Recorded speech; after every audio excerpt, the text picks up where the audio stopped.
22 రోజులు 67 బిల్లులు శివసేన దూరం అన్నా డీఎంకేపై భారం ఇది రేపటి నుంచి ప్రారంభం కాబోతున్న పార్లమెంట్ శీతాకాల సమావేశాల ముఖచిత్రం కీలక బిల్లులు ఆమోదింపజేసుకునేందుకు మోడీ సర్కార్ కసరత్తు చేస్తూ ఉండగా ఇదే సమయంలో ప్రభుత్వ వైఫల్యాలు ఎండగట్టేందుకు విపక్షాలు సిద్ధమవుతున్నాయి ఇక మహారాష్ట్ర ఎన్నికల పుణ్యమాని మిత్రపక్షాలు కాస్త శత్రుశేషాలుగా మారడంతో బీజేపీ శివసేన భాగస్వామ్యం ఎలా ఉండబోతుంది అన్నది కూడా ఆసక్తి రేపుతోంది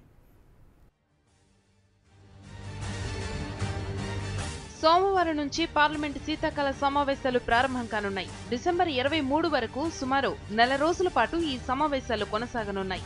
రాజ్యసభ ముందున్న 59 బిల్లులు, లోక్సభ ముందున్న 8 బిల్లుల్లో ఎన్ని ఆమోదం పొందుతాయన్నది ఆసక్తికరంగా మారింది. మేక్ ఇన్ ఇండియా పేరుతో పెట్టుబడుల సమీకరణ, వాటి రాక కోసం కార్మిక చట్టాల సవరణలు, కార్పొరేట్ల కోసం రెడ్ కార్పెట్ వేయడానికి అవసరమైన చట్టాలు, ఇవన్నీ చేసుకోవడానికి పెద్ద టైం తీసుకోవడం మోడీ సాబ్కు ఇష్టం లేదు. అందుకే శీతాకాల సమావేశాల్లోనే ఇలాంటివన్నీ చక్కబెట్టేయాలని స్కెచ్ వేసినట్టు తెలుస్తోంది. ఆర్థిక సంస్కరణల జోరు పెంచి ఒబామా ఢిల్లీలో అడుగుపెట్టే లోపు అన్ని పూర్తి చేసి తన కెపాసిటీ చూపించాలని మోడీ తహతహలాడుతున్నారు.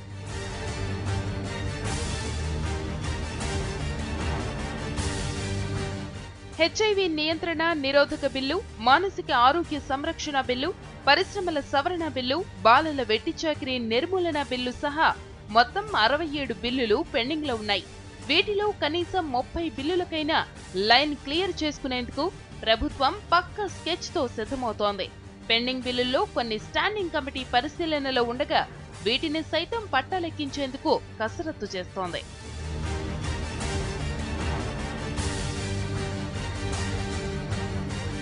బిల్లుల జాబితా చాంతాడంత ఉండగా వాటి ఆమోదమే ప్రభుత్వానికి అగ్ని పరీక్ష కానుంది.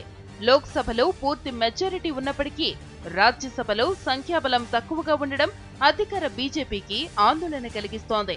ఈ నేపథ్యంలోనే ఇటీవల మహారాష్ట్ర ఎన్నికల ఎపిసోడ్లో బీజేపీ వైఖరిపై గుర్రుగా ఉన్న శివసేన మద్దతు కీలకం కానుంది. అన్నాడీఎంకే సాయంతో కీలక బిల్లుల్ని గట్టెక్కించవచ్చునని భావిస్తున్న బీజేపీకి శివసేన ఎలాంటి జలక్లిస్తుందోనన్న భయం పట్టుకుంది.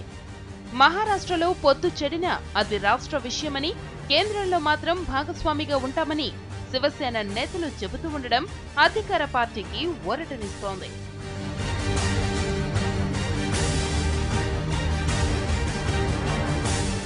కీలకమైన శీతాకాల సమావేశాల్లో అధికార పార్టీని ఇరుకున పెట్టేందుకు ప్రధాన ప్రతిపక్షం కాంగ్రెస్ తో సహా వామపక్షాలు సిద్ధమవుతున్నాయి.